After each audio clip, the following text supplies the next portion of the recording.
Finally Congress party छोड़कर Samajwadi party join कर ली।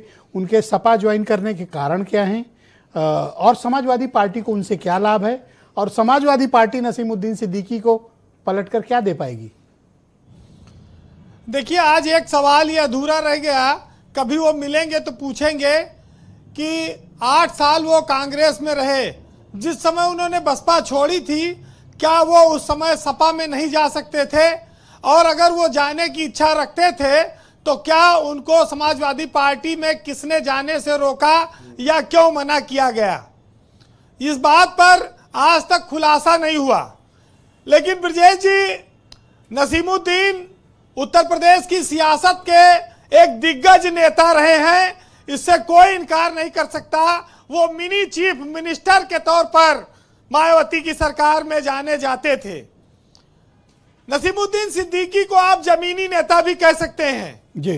जो लोग ये नहीं जानते वो जान ले कि वो विधानसभा का चुनाव भी 2 बार लड़कर जीते हैं और एमएलसी भी रहे हैं, उनकी पत्नी भी एमएलसी रही हैं। तो बीएसपी में जब कांसी राम थे, मायावती थी, तो उनके भरोसेमंद लोगों में नसीमुद्दीन सिद्दीकी रहे। आजम खां से आज उनकी तुलना नहीं हो सकती। आजम खां एक ओरिएटर हैं, बहुत बड़े वक्ता हैं, लाखों की भीड़ को सम्मोहित कर सकते हैं।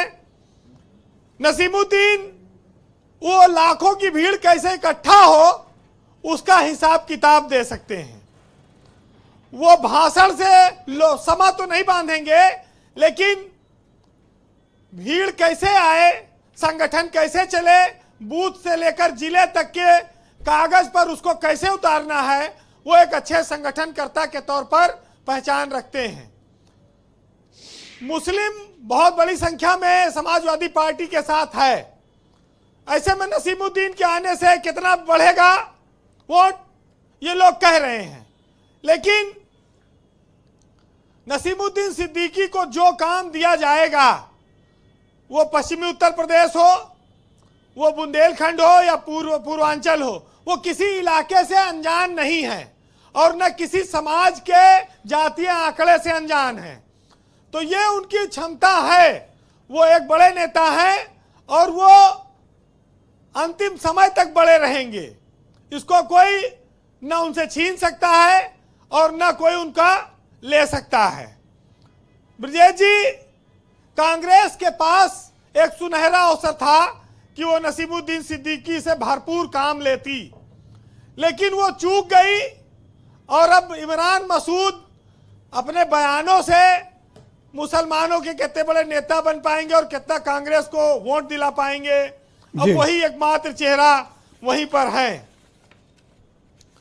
एक चीज देखिए, बहुत बड़ी बात है कि जन नेता और संगठनकर्ता, इस दोनों के अंतर को लोगों को समझना होगा। अशरफ साहब ने भी कहा कि उन्होंने मुसलमानों का भला नहीं किया।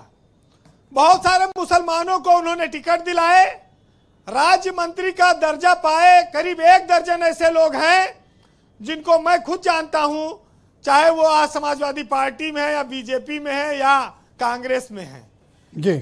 तो ऐसा नहीं है कि मायावती के खिलाफ जो उन्होंने टेप जारी किया था, अगर शोषण के खिलाफ आवाज उठाना गलत है, अगर किसी को बेनकाब करना गलत है, तो आप इसे एहसान फरामोश, गद्दार, वसूलों के खिलाफ वाला व्यक्ति साबित कर सकते हैं।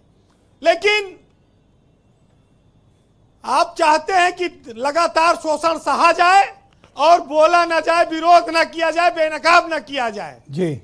तो ऐसी सियासत में घुट के मरने से अच्छा है कि ऐसी सियासत को छोड़ दिया जाए। ब्रजेश जी, नसीमुद्दीन सिद्दीकी समाजवादी पार्टी के लिए बहुत फायदेमंद साबित होंगे। जो काम कांग्रेस में नहीं कर पाए, खुद सिद्दीकी साहब भी नहीं कर पाते, ढंग से करेंगे और ये समाजवादी पार्टी ने काउंटर करना पड़ेगा। अरे मकसूद साहब कह रहे हैं कि इतना डिफेंस तो वो खुद का अपना नहीं कर पाते। इतना अच्छा डिफेंस तो वो खुद नहीं कर पाते अपना, मकसूद साहब कह रहे हैं। देखिए, मैंने उनको पिछले 20 सालों से जाना है जी। चलिए।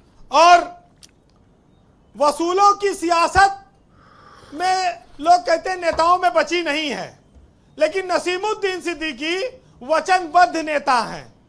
वचन देके समय देके पलटने वाले नेता नहीं हैं। अब आप इसको चाहे जो मानिए, जी चाहे वीरेंद्र जो जी, कहिए, कंक्लूड करें प्लीज जी। लेकिन वो एक मुस्लिमों का बड़ा चेहरा है और आज मकसूद भाई को डिस्टर्ब कर दिया। अब मौका दीजिएगा जवाब देने मैं का। देंगे, आप देखिए सबर सबकी करो सर। अपनी अपनी राय है। फराज किदवई तो वैसे ही बेहोशी में है। देखिए जिसने जो देखा उसने वो बोला, जो अनुभव किया है। लेकिन आप देखिए ना कि बीएसपी के बहुत सारे नेता जेल गए, बहुत सारे मुकदमे हैं, लेकिन नसीमुद्दीन एक भी दिन जेल नहीं गए। मिनी मुख्यमंत्री रहे, 18 विभागों के मिनिस्टर रहे, घोटालों के आरोप लगे, ईडी आई, सीबीआई आई, लेकिन अभी तक नसीमुद्दीन पर कोई आरोप साबित नहीं हुआ।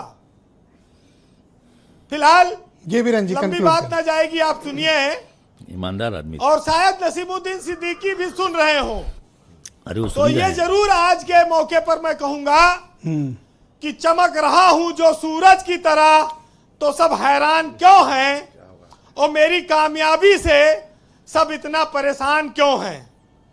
और हर रात टकराया हूं मैं एक नई मुसीबत से, नई सुबह के लिए सबको हुनर दिखा मेरा, लेकिन किसी ने न पूछा कि ये मेरे ऊपर जख्मों के निशान क्यों हैं। वाह वीरेंद्र जी, बहुत शुक्रिया। मैं तो कहता हूँ सिद्दीकी साहब को चाहिए कि वीरेंद्र जी का हाथ चूम ले। आप क्या कहते हो भाई नहीं, अशरफ साहब?